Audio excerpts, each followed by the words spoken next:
Msanii Diamond Platnumz anamzidi Mbwana Samata kwa utajiri.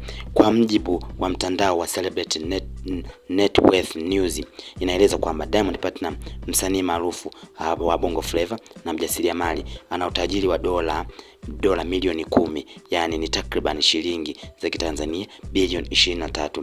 Anamiliki kampuni kama Wasafi Media, Wasafi Bet na Wasafi Classic Baby, yani WCB, na pia ni msanii wa kwanza kutoka Afrika kufikia bilioni 1 na Mtanzania kwenye watazamaji kwenye mtandao wa YouTube wameeleza Diamond ameeleza kujizoea umaarufu mkubwa na mafanikio katika muziki na biashara.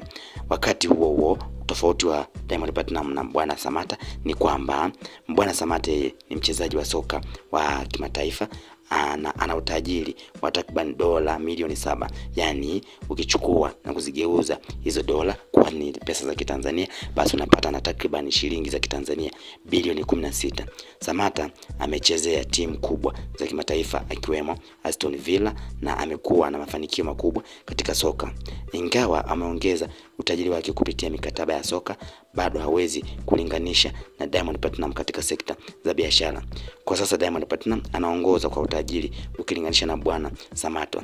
Yani chanzo na sosi ni Celebrity Net Worth News. Ndivyo ambavyo Diamond Platnumz ambavyo amemzidi utajiri Mbwana Samata, ambaye yeye anajishughulisha na masuala ya mpira, wakati Diamond Platnumz anajishughulisha na masuala ya muziki, lakini ni mjasiriamali ambaye anamiliki makampuni tofauti likiwemo kampuni ya Wasafi Bet, lakini Wasafi Media, lakini pia Wasafi Classic Baby, yani WCB Wasafi, ambapo kuna wasanii kadhaa lakini wanajihusisha na masuala ya kuuza na kusikiliza muziki kupitia Wasafi